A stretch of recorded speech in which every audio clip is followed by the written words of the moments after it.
ಬೆಂಗಳೂರಿನ ಉತ್ತರ ತಾಲೂಕಿನ ಉಪ ಆಯುಕ್ತರಾದ ಡಾಕ್ಟರ್ ಕಿರಣ್ ಕುಮಾರ್ ಅವರು ಪ್ರಾಮಾಣಿಕ ವ್ಯಕ್ತಿ ಎಂಬುದು ಜನರ ಅಭಿಪ್ರಾಯ. ಡಾಕ್ಟರ್ ಕಿರಣ್ ಕುಮಾರ್ ಅವರ ಮೇಲಿನ ಭ್ರಷ್ಟಾಚಾರ ಆರೋಪ ಸುಳ್ಳಾಗಿದೆ ಎಂದು ಸಾರ್ವಜನಿಕರು ಅಭಿಪ್ರಾಯಪಟ್ಟರು.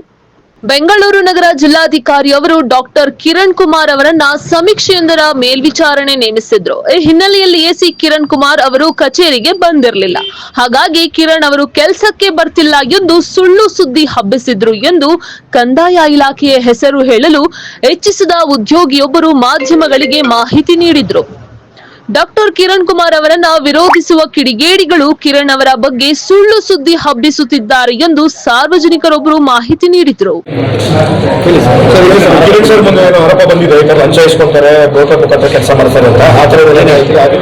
ಸರ್, ಸಾಹೇಬರು ಬಂದಾಗಿಂದ ನಾವು ಇಲ್ಲಿ ಬರ್ತಾ ಇದ್ವಿ. ನಾವು ನೇರವಾಗಿ ಬಂದು ಅವರನ್ನ ಖುದ್ದಾಗಿ ಭೇಟಿ ಮಾಡ್ತಾ ಇದ್ವಿ.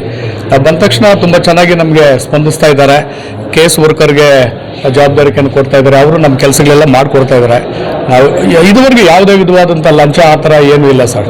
ನಮಗೆ ಹೌದು ಸರ್, ಡೈರೆಕ್ಟಾಗಿ ಮಾತಾಡಿದ್ವಿ ಸರ್. ಅವ್ರು ತುಂಬ ಗೌರವಿತವಾಗಿ ಮಾತಾಡಿಸ್ತಾರೆ, ನಮಗೆ ರೆಸ್ಪಾಂಡ್ ಮಾಡ್ತಾರೆ. ಒಳ್ಳೆ ವ್ಯಕ್ತಿ ಸರ್, ನಿಜವಾಗ್ಲೂ.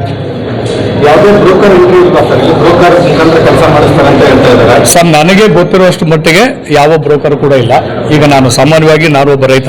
ಈಗ ನಾನು ನೇರವಾಗಿ ಬಂದು ನಾನೇ ಸಾಹೇಬ್ರನ್ನ ಖುದ್ದಾಗಿ ಭೇಟಿ ಆಗ್ತಾ ಇದ್ದೀನಿ. ಯಾವುದೇ ಬ್ರೋಕರ್ ಆ ಥರ ಏನಿಲ್ಲ ಸರ್. ಸ್ವಾಮಿ ಅಂತ ಹೇಳಿ 5 ವರ್ಷದಿಂದ ಕೆಲಸ ಮಾಡ್ತಾ ಇದ್ದೀನಿ.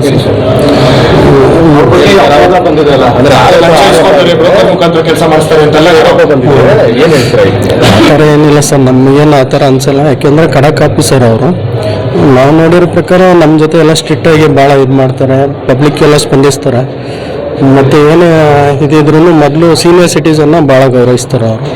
ಮತ್ತು ರೈತರು ಅಂದರೆ ಅವ್ರಿಗೊಂದು ಲೋಟ ನೀರು ಕೊಡು, ಟೀ ಕೊಡು ಅಂತೆಲ್ಲ ಹೇಳಿ ಇದು ಮಾಡ್ತಾರೆ. ಯಾಕೆಂದರೆ ನಾವು ಡಿ ಗ್ರೂಪ್ ನೌಕರರಾಗಿರೋದ್ರಿಂದ ನಾವು ಅವ್ರ ಹತ್ರ ಇರೋದ್ರಿಂದ ಆ ರೀತಿ ಏನು ಕಂಡು ಬಂದಿಲ್ಲ. ಬೇರೆಯವರೇನೇನೋ ಇದು ಮಾಡಿರ್ಬೋದೇನೋ, ಕೆಲಸ ಆಗದೆ ಇರೋರು ಅಂತಾರೆ. ಕೆಲವರು ಕೆಲಸ ಆಗಿರೋರೆಲ್ಲ ಖುಷಿಪಟ್ಟು ಬೆಂತಟ್ಟು ಸಾಹೇಬ್ರಿಗೆ ಸ್ವೀಟ್ ಆಗ್ಬೋದು, ಬೇರೆ ಏನಾದ್ರು ಕೊಟ್ಟು ಹೋಯ್ತಾರೆ.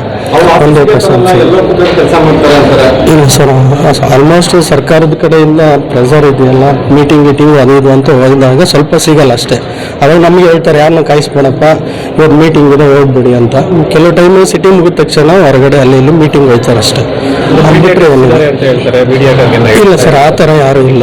ಯಾರು ಬರೋಲ್ಲ, ಯಾರಿಲ್ಲ. ಸಾಹೇಬರು ಡೈರೆಕ್ಟಾಗಿ ಬರ್ತಾರೆ, ಬಂದು ಕೆಲಸ ಏನಿದೆ ಮಾಡಿಬಿಟ್ಟು ಹೋಯ್ತಾರೆ. ಬೆಳಗ್ಗೆ ಸಂಜೆ ಎಲ್ಲ ಬರ್ತಾರೆ, ನೈಟೆಲ್ಲ ವರ್ಕ್ ಮಾಡ್ತಾರೆ ಅವರು.